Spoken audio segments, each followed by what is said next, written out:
Yo, what up? Welcome inside the opening line, part of the Elite Fantasy Sports Network. Corey Parson, the fantasy executive here, my main man, Benny Ricciardi. Benny, what's good with you, brother? How was your evening? Not too bad. Baseball worked out pretty well DFS wise. I had a bunch of those home runs from the St. Louis Cardinals last night. Avoided some of the pitchers that got blown up. So that was good. Made some money there. Basketball was okay. Nothing great. Made some money on Draymond Green over 10.5 points. Lost some money on Andre Iguodala over 10.5 points. Stayed away from the games though. I didn't really have a good feeling about either one of those games. I almost bet on the Warriors yesterday, Corey, and then I saw that 87% of the money and 78% of the bets at the FanDuel and DraftKings sportsbooks in New Jersey were on the Warriors last night. And man, whenever there's that much on one side of something, I get nervous, you know? So I stayed away from it, luckily. I agree with you. I was on those big favorites last night, too. Well, I was on one of those big favorites, the Golden State Warriors, so broke even last night. I was on the Bucks. I was on the Warriors, so that didn't hit. On the Warriors, gave it a run down the stretch. Kevin Durant and those guys started to heat up, but couldn't get it done as James Harden and crew tied the series up at 2 games apiece. What do you think about that game last night, Benny, with those two?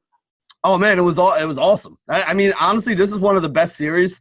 You have some of the best shot makers in the NBA in that series. No doubt. So it just goes back and forth like dagger after dagger. Like, you know, there was one point where like Golden State was making a run. They started knocking down some threes, and then Harden came back, you know, it's just so tough to guard James Harden. Yep.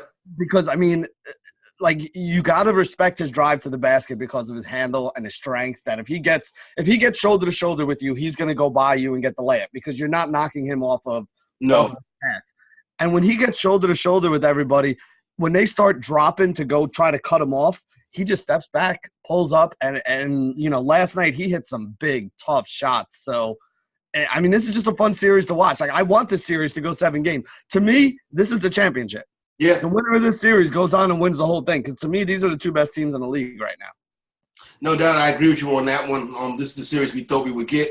Golden State came out hot. Houston holds court. Now we head back to Oracle for a pivotal Game 5 a little bit later on this week.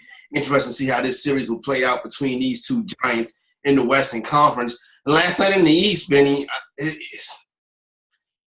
the Boston – put it like this. What a difference a year make. Last year this time, we were hailing Brad Stevens as a genius. Mm-hmm. Now this year it's like, what the hell is going on with this team? Well, forget about a week ago. A week ago, we were hailing Brad Stevens as a genius, and we were saying, man, Budenholzer got completely outcoached. Yeah. And then the 3 games since then, though, it's been the complete opposite. I mean, think about it. You know, I've been on the Bucks all season, and I pumped the brakes a little bit after that game 1. I was like, whoa, the Celtics team is legit. They look good. They're playing well right now. Like, this is a series that I'm staying away from. And I'm kicking myself for it, too, because if I would have just went and stuck with my guns and bet Milwaukee every game of the series like I felt like they were going to win, like I was, you know, confident at the beginning. I mean, I'm happy I still got some futures on them for the series. I got some futures on them to win the East. I got some futures on them to win the NBA playoffs. But, man, I could have just made money 3 days in a row betting the Bucks, which was, you know, my gut instinct at the beginning of this playoff run anyway, is that they were going to be the team that comes out of the East. They've looked very good. They've done – the thing about the Bucks, Corey, is like, you know, you remember that movie, Remember the Titans, how he only runs like 4 plays and he's like, it's Novocaine, just give it time, it'll work. The Veer offense. Yeah, that's the way that the Milwaukee Bucks are. Like, the Milwaukee Bucks don't go on these huge, massive, like, scoring runs or do anything great. They just wear you down throughout the entire game by just doing the right things. Like, they always get good shots. You know, they always hustle and get the rebounds, which is really something big that's helped them after game 1. Like, they just do all these little things. They're so good on defense that it's tough for teams to score. You don't even realize. You look up after watching a Bucks game and you're like, man, that was like 6 possessions in a row. They didn't give up they didn't give up a bucket. So this is a team that, you know, they don't jump out at you as being great, but they just wear you down slowly. And that's why I think in these longer series, the Bucks are such a tough team to play against because they don't get too high, they don't get too low, they don't play like with big time emotion being the thing that drives them. It's just workman-like every single possession attitude kind of deal. And at the end of the night, you're like, wow, they won by 12. How the hell did that happen? You know, They're so extremely efficient, like you mentioned, Benny. it starts with Giannis, and you get the shot makers with Middleton and those guys. So the Bucks look prepared to move on as they put as they go into Boston last night. They knock off the Celtics yet again. Now you got the Celtics seem to be in big trouble. Looks like this team is going to be coming towards a breakup. Obviously, Kyrie Irving will likely be the first person out the door. Like you stated yesterday, both of us are guys that love Kyrie Irving. Something about him just don't look right this year, or at least for this playoffs. Yeah, and you know, I think it has a lot to do with the fact that, like, he just doesn't want to be there, you know? I mean, I agree. You know, I wonder what it is that he doesn't want, why he's so hell-bent against this place. I honestly don't understand it. I mean, he's playing – listen, all year long we've kind of been talking about it where, like, you know, he's not a big fan of some of the younger guys on the team and you know, the effort that they're putting in and the fact that, you know, they don't really get what it takes to be a champion. You know what I mean? And that's kind of been his beef all season long. We've been hearing this for months and months and months, you know? I just think it's interesting that you look at the Celtics team, right? And everybody said Danny Ainge was a genius. You know, he had all these draft picks. He had all this draft capital. He had all these great players. He was going to be able to – he had all this money. He was going to be able to bring in all these guys. If the Celtics get knocked out here, they haven't made it past the second round with all this, you know, supposed talent and all these draft picks and everything else that they have. And then you're going to have your best player basically walk out the door in free agency at the end of the year. Have we seen the Celtics had a window? Is that window closed now? Like, you wouldn't think it would close this quickly. The problem is, you know, I can't see what the plan is right now. With this team, you know what I'm saying? We've seen some regression in some of their top young players. We've seen some regression in that. A little bit of injuries, not really being the excuse. Stevenson looked like the same coach. Kyrie clearly tapped out. They're going to have to go back to the drawing board, Benny. I really feel like this team. And then another thing about Kyrie is the press conference last night, you know, when they told him about what he was shooting, he was like, who cares? 9 for 22, who cares? I should have took 30 shots. Yeah, and this is the thing. I mean, like, you know, I'm looking at this team, and just think about how many moves they tried to make that they weren't able to pull off, right? Like, you wanted Kevin Love. You wanted Jimmy Butler. You wanted Anthony Davis. You know, it seems every year the Celtics are going after some big player. You know, when LeBron had a free agency, we're going after LeBron. We're going here. But who actually has signed with them? You know, I mean, Kyrie they got via a trade. Traded there, yep. Yeah, you signed Al Horford. Okay, that was the guy in. But who else have you brought in? You know what I mean? Like, you haven't done anything else to make this team any better. I mean, this is, you know, going on 3 or 4 years right now where you have this stockpile of picks and all this, you know, all this draft capital and all this stuff going on and all this money that you can spend. But who are you spending it on? What are you getting? You know, I mean, at the end of this year, you're looking at Terry Rozier and Marcus Smart and Jaylen Brown as your guards with Jason Tatum and you know, Marcus Morris, you know, Hayward and Al Horford. That's a really solid team that'll be a 4 seed in the playoffs again next year. Exactly. And that's it. Like, you're not going to get any further until you bring in some better pieces. So I don't know if you need to blow this up. I don't know what the next step is for the Boston Celtics. Like you were saying, I don't see the plan here. But I can tell you right now that Kyrie's leaving. And once Kyrie leaves, this is a team that's got a big hole looking for a superstar and is going to need someone to step in and, you know, and fill that hole if they're going to make a run anywhere next year. Is Kyrie a New York Knick, or do you think he goes and re-teams up with LeBron James and Ty Lue? You know, I got to be perfectly honest with you. With the season still going on right now, I haven't sat down and looked and see who has money. Yeah. I haven't gotten that deep into it. I mean, again, the rumor is Kyrie and Kevin Durant joining forces with the New York Knicks. I'll believe it when I see it, Corey, because you know every year there's some, you know, big superstar tandems coming here. Last year it was supposed to be we were supposed to be getting Jimmy Butler and somebody else over here in New York. You know, every year I feel like, oh, LeBron James, we're tanking for LeBron James. Well, yeah, he didn't come either. So, I mean, listen, you love New York City. I love New York City. This is where we grew up. This is our area. But NBA players don't want to come to New York City. They really don't. I mean, it's cold half the year. You know, you're paying taxes out the ass to live here. Like, it really isn't the draw that I think a lot of people think.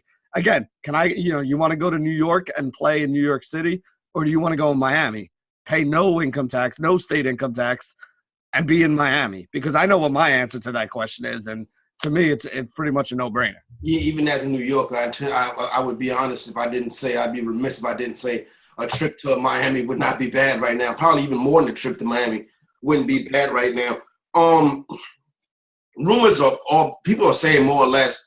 Report came out yesterday that the Golden State Warriors are looking at a seismic shift, was the quote that was used in their roster coming up after this season. They are in full. They really feel as if they are going to lose Kevin Durant. They also are starting to worry that they may lose Klay Thompson too. I don't think Klay goes. I think Durant is out the door. But it's going to be interesting to see how Golden State handles their situation once they get to the offseason and what's going to be a humongous offseason for them as they get ready to go in their new building next year.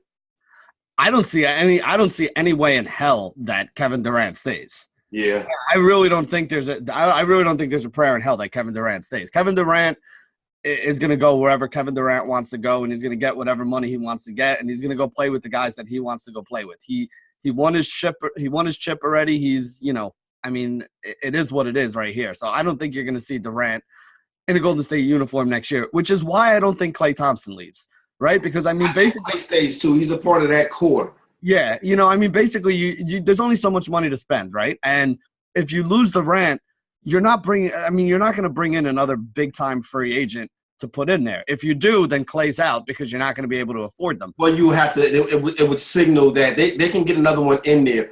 It would signal that Draymond Green is on the chopping block because Draymond Green is going to want his money, and they're going to have to move him. And they may move him this offseason.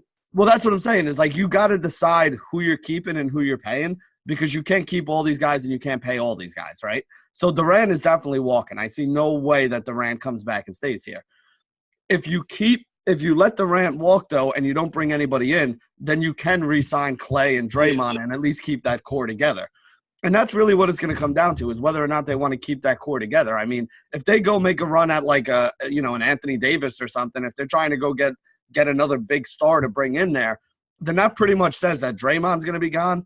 And there's a good chance that Klay's going to be gone too because you can't have three max players on one team. And Klay has, pretty much earned a pretty big deal. Now, do I want to give Klay a max contract if I'm another team and he's a free agent right now? I don't really think I do. The Lakers The Lakers would? The Lakers would. The Lakers definitely would. The lineage and the perfect type player to play with LeBron James. Yeah, he is a good fit there. I'll give you that. He does fit well in that situation, but I don't know. I really don't think that is the way I want to spend money if I'm an NBA team. I love Klay Thompson's game, but Klay Thompson to me is a much better secondary piece to your team than a guy that you want to like build around. I mean, again, LeBron's not going to be here forever. So when LeBron eventually winds up leaving, you're left with Klay Thompson as your sole superstar. And I don't think Klay Thompson as your sole superstar is going to get you anywhere. Going to be interesting to see how this offseason plays out. Obviously, the first puzzle to drop after even before, probably coming up in a couple weeks now. My guess is we're about 10 days or so away from the NBA draft lottery.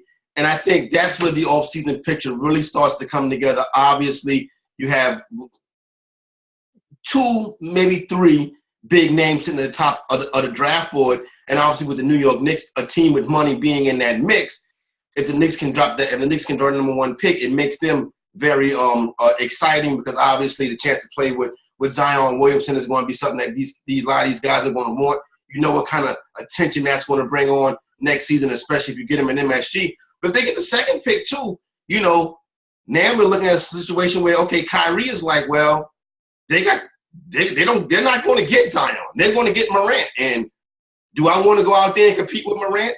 And who is Kevin Durant going to want at that point? Because Kevin Durant is one of the first people talking about John Morant and how much he loves his game. So I think the pieces start to come together, Benny, as soon as we get past the NBA draft lottery. Then we'll have a better look at what could happen this offseason. Yeah, I mean, I don't think that it would be a problem with John Morant and Kyrie Irving on the court together. I mean, I think the two of them can play together, and I don't think either one of them would really have a lot of beef. I think it would actually be good for Ja as well. You step in and you get to play with arguably one of the best, not even arguably, one of the best point guards in the league, arguably the best point guard in the league, you could say, and Kyrie Irving. So I don't see that as a negative at all for him.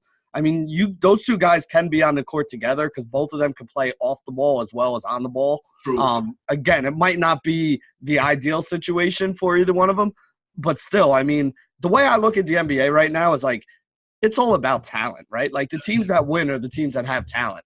You need to go out and get as many of the best players as you can, because when the playoffs come, it's a lot different than the regular season. And we're seeing that with a lot of these teams now. Guys are routinely playing 35, 40 minutes a night now. Where during the season, these same guys were averaging 30 minutes, 32 minutes in a lot of these games. Every once in a while they'd get 38, 39. But I mean, routinely now, you look at the Warriors last night. These guys don't come out the game.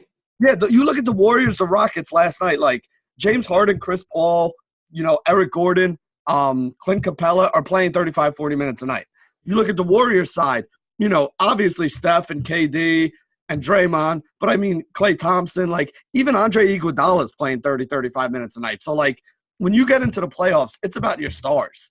So if you can get 4 or 5 stars on a team together, you can always find that other guy that you need depending on the series. And, if you're playing a team that's big, the Warriors are a good example. The reason why Andre Iguodala, I've been betting on him to score over 10 points every game, and it's worked up until yesterday night, is because he has to be on the floor to guard James Harden. Yeah. So this is a series where he's going to get a lot of run. Now, if they go into the next series and they play Denver, a team that's kind of big, you're going to see a lot more of like a Kevon Looney or a Bogut or DeMarcus Cousins if he comes back in there. And that's going to come at the expense of a guy like Iguodala. Yep. So Iguodala is going to go from playing 30, 35 minutes in this series to maybe playing 25 minutes in the next series because of the way they match up. But the other 4 guys there, the Klay Thompson, the Steph Curry, the Kevin Durant, the Draymond Green, again, these guys are playing 35 to 40 minutes a night anyway. So if you're the Knicks right now, you don't have one guy on your team. Dennis Smith Jr. is probably the best player in my opinion. You don't have one guy on your team that I would put in that superstar category. Even if you don't get Zion and you wind up with Ja Morant, if you get Ja, you get KD, and you get Kyrie, now you got 3 superstars. Now you can compete at the very least to make a run in the East. No doubt. So it's going, like I said, it'd be interesting to see how that one shakes down as we get ready to rock and roll towards the NBA, the end of the NBA season and into what should be a pretty fun offseason. Benny, so after I told you I'll get back into this draft right quick, this fantasy football, this MFL 10 that I'm doing right now. I had told you with the one pick I took Saquon Barkley, came back on that 2-3 turn, and I scooped up. I left Pat Mahomes on the board, but I did get a Kansas City Chief. I did get Damian Williams, and then to start the third round, my wide receiver 1 is T.Y. Hilton. Nothing wrong with that, man. I love T.Y. Hilton. T.Y. Hilton has a ton of upside. That's a team that I want to see add some more pieces on offense too, that Indianapolis Colts team. I love Andrew Luck. They did a good job of building up that line. Marlon Mack looked like he was a pretty good back when he was healthy last year and he was around there. If they can add another pass-catching threat on the outside, because, you got guys like, Doyle and Ebron, so the middle of the field, that's all taken care of. If they can add one more pass-catching threat on the outside, that's going to be a very, very potent offense this year. They hope it's the kid they just drafted this year, Paris Campbell. They hope that he can be that complement to T.Y. Hilton in the passing game. Pretty tough to rely on a rookie in that spot, but the Indianapolis Colts are one of the teams that you're going to see a lot of people are going to have pegged to be contenders in the AFC this year. So with the Damian Williams pick, listen, I'm trying to get I want the running back in that offense, and I believe that Williams will be the running back in that offense. If he does and he comes through, we bring back good value right there, and to get able to get him on that 2-3 turn, I thought was a good look. I'm 4 picks away, Benny, from my next selection. Let me give you some of the names that's on the board. What do you think of Derrick Henry this year? I don't know, man. To me, again, if you're drafting him I like him as like a 4th running back. Okay. I would still feel like it's a little bit too early to go get him because he has a very wide range of outcomes. And he's more of a best ball guy to me too. This is a guy that had some really big weeks. He won the best ball leagues last year. That's what I'm saying. It's like he had some really, really big weeks, especially the end of the season. Yeah. But there were also some weeks where he had absolutely, you couldn't start him. 12, 13 carries for 40 yards and no catches. So it's tough for me to want a guy like that in a non-best ball format because that when I start somebody, I'd rather know that I'm getting at least 10 points out of this guy. Yeah. Than say, all right, well, Henry could have a monster game and put up a 30-point game, but then he could also put up 4 points. So for me, guys like that, he's almost like a Deshaun Jackson or Tyreek Hill best ball kind of play for me. Because in best ball, you can deal with that 1 or 2 weeks where he does nothing and take the 1 or 2 weeks where he goes nuts. in a regular format, though, man, guys like him piss me off.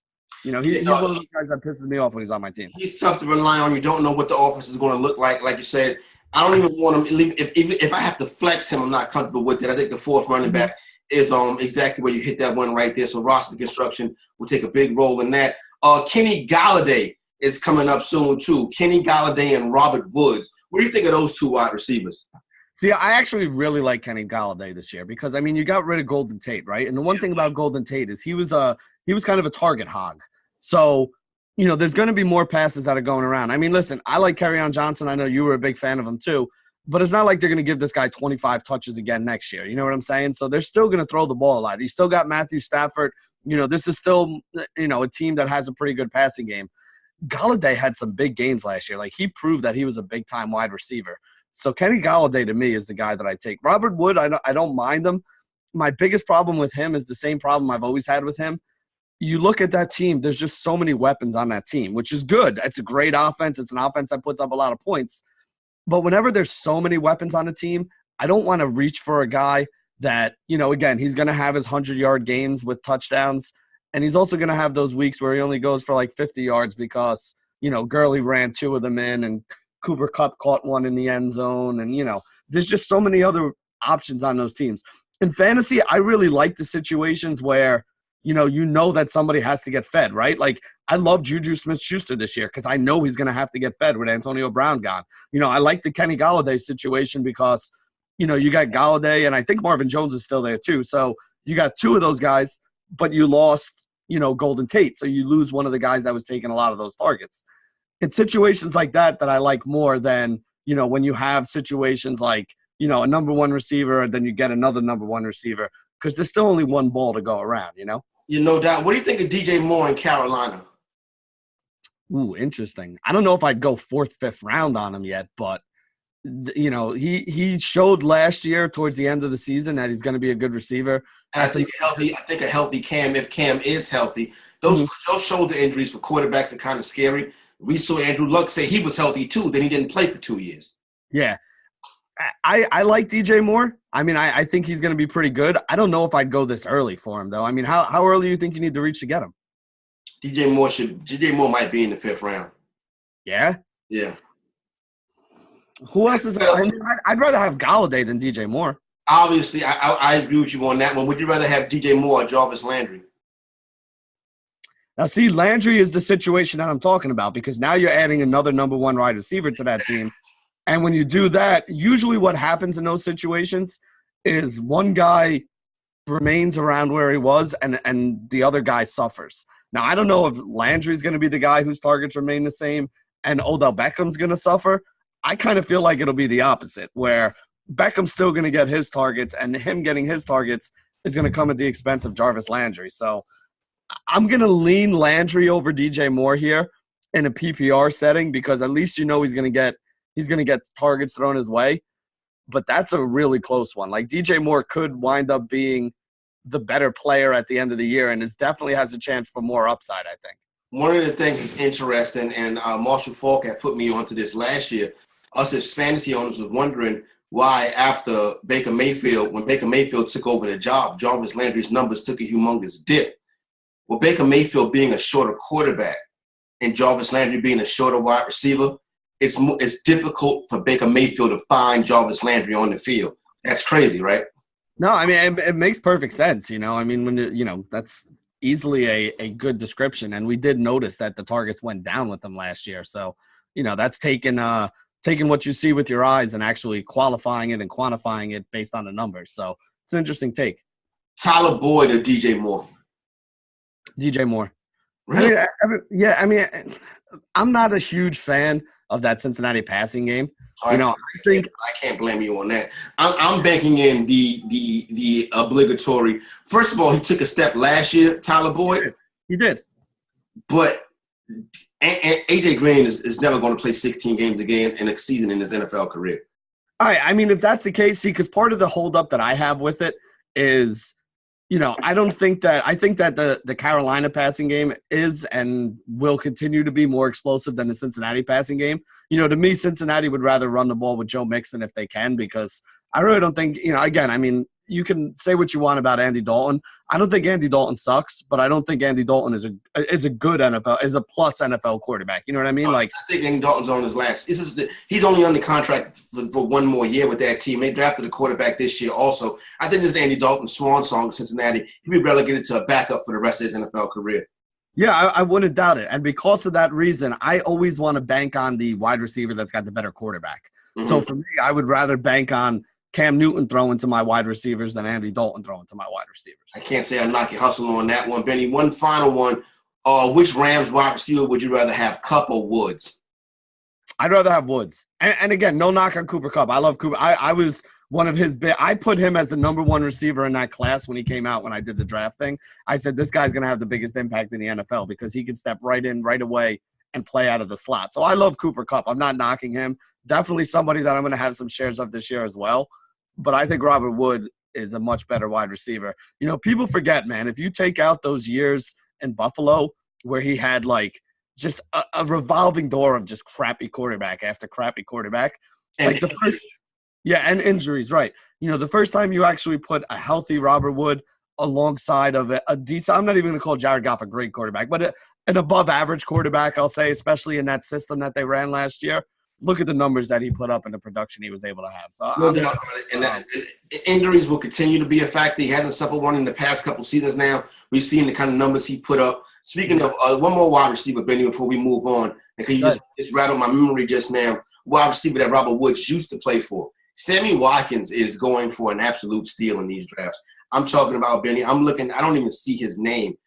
His name is down here with Will Fuller and Doug Baldwin, who may never play again, and Dante Pettis, and guys like Mike Williams, who I think is, you know, who's an up-and-coming wide receiver, Calvin Ridley, Ty Lockett. Like, all of these guys are being drafted before Sammy Watkins, and Sammy Watkins could very well wind up with an excellent opportunity this year. You know, dude, I've been a Sammy Watkins truther for a long time. Like, back to his Buffalo. I know you have been too, right? So back to his Buffalo days. And Benny, you don't understand how much money I've lost. But let me ask you. I drafted Sammy Watkins. No, let me ask you this question because we've both been down this road before. Is there ever a season where he projects better than he probably does this season? Probably not. That's what I'm saying. Like, I mean, again, you got a good quarterback. You know, there are targets out there to be had because of situations that happened on his team. I mean, yeah, Sammy Watkins, to me, if he's going late in drafts, I think he's a guy that is going to be – put it this way, this is what we talk about when you're drafting in May. I think you're going to have to pay a much higher price for Sammy Watkins in August when it gets closer to the season and people really understand this. I think people are kind of discounting this situation. So here's the thing with Sammy Watkins. Fantasy owners are so romantic that they always go back to those years when Sammy Watkins burnt them. And they leave him on the board because they don't want him to burn him again. But if you're a smart fantasy player, unfortunately, we got to continue to take these chances on some of these guys, especially when the value is there. And the value very well could be there with Watkins. But obviously, we'll monitor that situation throughout the course of the offseason. FantasyGuru.com is where you go to sign up and get registered. Early bird specials going down right now. Get your fantasy football on for 2019. I tell you what, Benny, about, was it the football season? Yeah. I went to, they got an Olive Garden on 125th Street. It's a complete shit show. So, you know, if you order your food at 6:15, they'll send you a message. Come pick it up at 7:30, and you'll get there at 7:30, and the shit still won't be ready. So, It's one evening last year. Matter of fact, it was because it was a football night. Remember, I was trying to get back to the crib for Monday Night Football. Mm-hmm. And I'm in the Olive Garden on 125th Street. Like I said, it's a shit show. The to-go area, Uber Eats people, the DoorDash people, you name it. And then you had the regular people that just came to pick up their food on their own. Just all piled up there. People don't know what's going on. Everybody's sucking their teeth and complaining, right? So this one guy, right, keeps looking at me. He keeps looking at me. He keeps looking at me. So I'm like, Jesus Christ, what the fuck is going on? About to get in a fight in the Olive Garden. Like, what the hell is this dude keep looking at me for? So as he finally starts to make his way towards me and approach me, so I'm starting to, like, I'm getting not defensive, but, you know, he ain't enough me, put it like that. He's ain't gonna run up on me. So he comes up to me and says, "You still on Sammy Watkins?" And I just fell out. That's awesome. That's awesome. Like, yeah, I guess I'm still on Sammy Watkins. He's like, yeah, I've been watching you, I've been following you from back in the Sirius XM days, and obviously watch you every day now on FNTSY. And he was like, you always said you were from this neighborhood. I was just surprised and shocked to run into you. But he was like, trust me, I'm still on that Sammy Watkins train too. And I'm like, yeah, bro, Sammy Watkins has dealt us real dirty. So Sammy Watkins goes on my wall of fame. Hey, you know what? I mean, the guy has elite speed. He's always been a guy that everybody expected to turn into a superstar wide receiver. And I mean, between injuries and crappy quarterbacks and all that stuff, I mean, listen, we've seen now that wide receivers that get away from the Buffalo Bills can have a second life after Buffalo. Yes. So, when he's healthy, he can still do a lot of things with the football. His speed kills, and anybody who has it is always somebody who's going to be on my radar. So I'm not willing to quit him yet either. Again, all those people who won and are spending all my Sammy Watkins money from before, I'm coming back for it. Coming back for it this year, baby. Let's go get that Sammy Watkins money. Before we get into some soccer right quick, Benny, I want to, I didn't yesterday touch briefly on the LeBron James show, The Shop, and how LeBron told a story about how he found out when Magic was leaving and stuff like that. Right. Now, also on that program was Lonzo Ball. And they asked Lonzo Ball his reaction. He was like, Lonzo Ball was saying, I was like, oh, shit. Then I was like, yo, Kuz, where are we going tonight? And a lot of people were like, a lot of people in the media, particularly Stephen A., who I love, a cool cat, whatever, friend of mine, whatever. Stephen A. kind of tore him up, was like, this is the problem with Lonzo Ball. Doesn't take things serious. He's not assertive. That should have been something that he should have took more serious, not worrying about where him and Kyle Kuzma were going out that night. Benny, I disagree. 22-year-old basketball player, you know what? He may not even know who Magic Johnson is. You know what I'm saying, son? Or he may not even care because he's 22-year-old millionaire, and he's like, I don't give a shit. All I do is play ball, pay me, cool's where we going tonight. All right, so here's the thing. I mean, you hit it right on the head with the first thing that you said, in my opinion. He's 22 years old. Like, I don't know about you, but 22-year-old Benny didn't give a fuck about anything either. You know what I mean? Like, that's what you do at 22 years old. When you're, especially, again, I wasn't a millionaire. I came out and had a fucking $50,000 a year job. I didn't walk into, somebody handing me a sneaker contract and a whole bunch of, millions to go play basketball. If you're 22 years old and you're already a multimillionaire, you're going to be even more. Again, I was out of control. Have a sneaker contract. I was out of control at 22 years old on $50,000 trying to pay off a school loan. This guy is $22 million without a care in the world, without a debt in the world, and he's 22 years old. I mean, you can't expect these guys. And isn't this is the whole problem that Kyrie has too with the young guys they have on the team. I mean, people forget, but like Jason Tatum, Jaylen Brown, like I know these guys have been in the league for 2 or 3 years, but they're 22, 21 years old themselves, I mean, even Marcus Smart is 24, 25 years old. So this is the problem that some of these NBA veterans have with these young kids that are coming in there is that, they're still kids.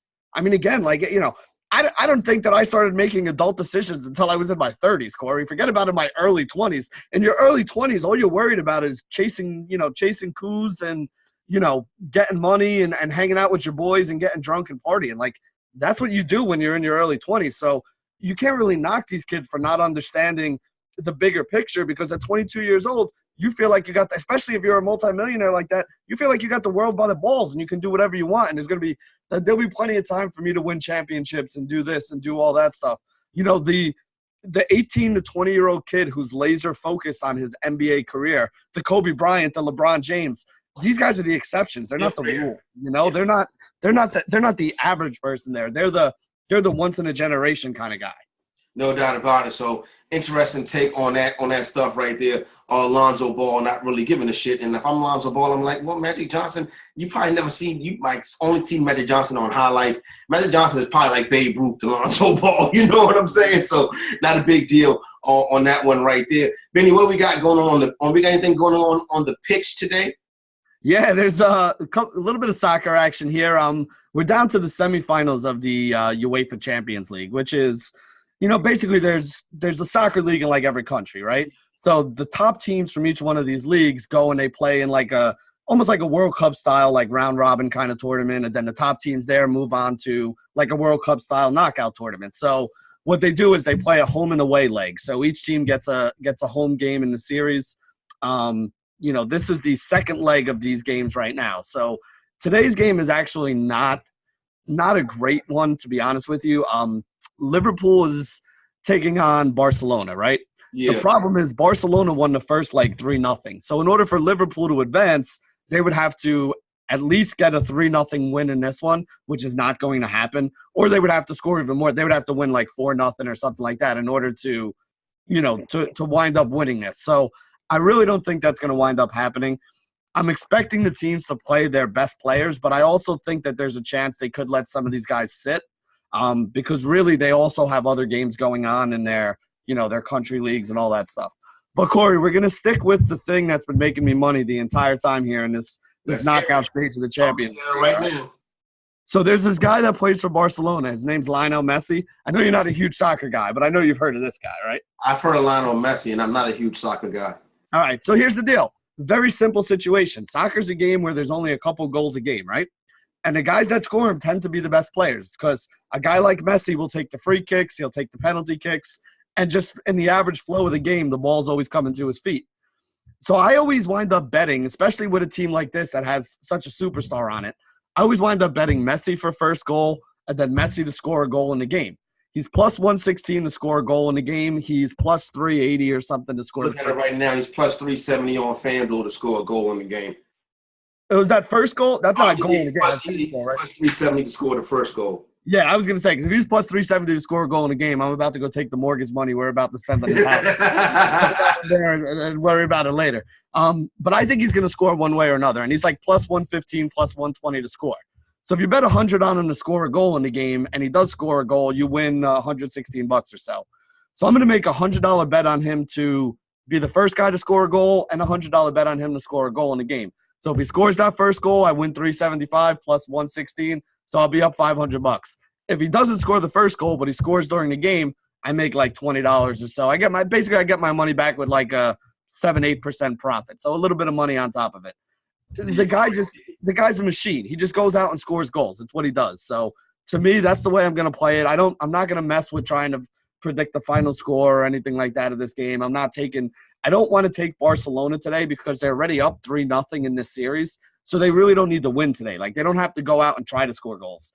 Liverpool has to go out and try to score goals. Like, they have to, again, if they don't win if they don't get it to at least 3-0. Messi plays for Liverpool. No, Messi plays for Barcelona. Okay. Yeah, so, for me, I can't see – Barcelona's the team that doesn't need to put their foot on the gas in this game is basically what I'm saying. So I don't want to bet this game because they don't have to win it. Like, they could walk away with a 2-0 loss in this game and still move on to the next round to play in the champion round. So, I don't want to bet the game, but I still am willing to bet Messi just because, in my opinion, the guy is the best football player in the world. No knock on Cristiano Ronaldo, who I also love and has made me a bunch of money in this, the last couple months. But Messi, to me, is clearly the best football player, arguably, that I've ever seen. All right, we got two. We got a pair of big-time Game 5 in the NBA playoffs tonight. Let's start in Toronto with the Raptors and the 76ers, Benny. Raptors come in as 6.5-point favorites. You got 6.5-point favorites for the Raptors. 211.5 is the total in this one. 51% of the bets are on Philadelphia. 65% of the money is on Philadelphia. So the public and the wise guys hitting the 76ers. I'll probably take the Raptors. So here's my biggest problem with this series, right? Joel Embiid shows up to play, the 76ers win this game. Joel Embiid doesn't show up to play, the 76ers are going to lose this game. I don't know what Joel Embiid's going to show up. Are we going to get Game 3 Joel Embiid, who goes out there and dominates like he did for most of the season? Or are we going to get Game 4 or Game 2 Joel Embiid, who, I think in Game 4 he barely had 10 points and 10 rebounds. Like, you're not going to win. That's when he was sick. Yeah, well, no, that was Game 2. Okay, Game 4, he was – I don't know what was wrong with him in Game 4, And this is what I said at the beginning of the series, too, is like, I'll tell you who wins the series if you tell me which Joel Embiid I get. If I get 100% working his ass off, dominating game Joel Embiid, I don't think Toronto can stay with them. The problem is we've seen that guy in one game so far this series, and that was Game 3. Yeah. What I said the other day was I think Joel Embiid has a better supporting cast than Kawhi Leonard. Jimmy Butler has stepped up. You were absolutely right about that. Jimmy Butler in the playoffs is the go-to guy for this team right now. You know, Tobias Harris has played really well. Ben Simmons and Joel Embiid have kind of not been Ben Simmons and Joel Embiid this series. You know, like the young guys have really Instagram models. Yeah, the young guys have really, you know, not lived up to the hype so far this series. So I do think that Philly is the more talented team. But to me, I'm still sticking with Toronto. I mean, I haven't seen Philly consistently be able to go out there and play their best game. There's always one or two guys playing well and one or two guys looking like crap. So, you know, I'm sticking with Toronto. But then again, this is a series that I haven't been right on much. So I'm probably not going to bet it. But if I had to bet it, I'm going to stay on the Raptors side. I'm gonna tease the Raptors down as one of the things that I'll be doing, and I'm gonna combine that Raptors team. Look, these point spreads are almost getting eerily similar on each game the past couple of days. Portland and Denver. Portland's a 4.5-point favorite. I'm gonna tease the Trailblazers up to 8.5. What I'll do on that one, 212.5 is the total. We have 58% of the money on Denver. 58% of the bets on Denver, 85% of the money on Denver. The public is on the home team, and so are the wise guys on the home team. Also, once again, I'm going opposite way. I'm taking Portland. I don't want to take them at the 4.5, but I'll put a teaser together with Portland and the Toronto Raptors. Wait, so you said 58% of the bets, 80% of the money? What was that? 58% of the bets, but 85% of the money are on Denver. All on Denver. So that means the wise guys are betting Denver because they're putting the big money on it. The wise guys and the public are on Denver. That's interesting. I'm fading the public, bro. Denver's back at home. I mean, I fade the public, but I tend to watch the wise guys. A lot of times I like when the public's going one way and the wise guys are going the other way. That's when I like to bet. That's when you jump. That's when you pounce. That's when I like to bet. But this is interesting that they're both together on this. So you said 4.5? 4.5 for the Denver Nuggets, a 5-point victory. I don't know. Five seems like a lot of points to me. That's my problem. That hook, I guarantee that hook's going to come into play tonight. If this number stays at 5.5, 4.5, that hook's going to come into play. Like these series to me are coming down to like the last minute or two, right? Like the games in the series, you know, Denver and I mean, I never feel comfortable being on a team against Damian Lillard at the end of the game. You know what I'm saying? Like if it's close, I mean, CJ McCollum is hitting well too. Like, I don't know if I can do that. I don't want to say, oh yeah, 4.5, that's a stupid bet. But at the same point in time, I don't know if I want to lay it. So I'm probably just I'm going to watch this game, but I don't think I got a wagering interest. But if I had to put money on it, I'd probably go with the Sharps and stay on Denver. There you go, right there. The opening line part of the Elite Fantasy Sports Network, GuruElite.com for your betting purposes, Elite Fantasy for DFS, and don't forget Fantasy Guru for your season-long fantasy purposes. Subscribe and like these videos each and every day. You get them in your inbox. Benny, what we got for Big Piece of Chicken? I mean, again, I know he's gotten a lot of big pieces of chicken, but James Harden deserves it, man. I watched that game last night. He's getting that's it. They tied up the series. You know, he looked unstoppable, whether it was going to the hole or hitting some of those step backs. You know, I mean, James Harden is what it is. You know, make sure you pick out those pieces of chicken from the beard, but make sure you're ready for the next game, man. James Harden, big piece of chicken. You deserve it, bro. You give him the big piece of chicken and James Harden also sitting there last night, seeing them talking with Ali LaForce after the game. Listen, as much as you talk about James Harden and the flopping, that eye is pretty fucked up. It's still bloodshot days after the injury happened. And he's still out there grinding and out, putting up good numbers. So James Harden, for all the flopping you do get a big piece of chicken for being a tough guy in this tough series. There you go, right there, my main man, Benny Ricciardi. I'm Corey Parson, the fantasy executive. We are out.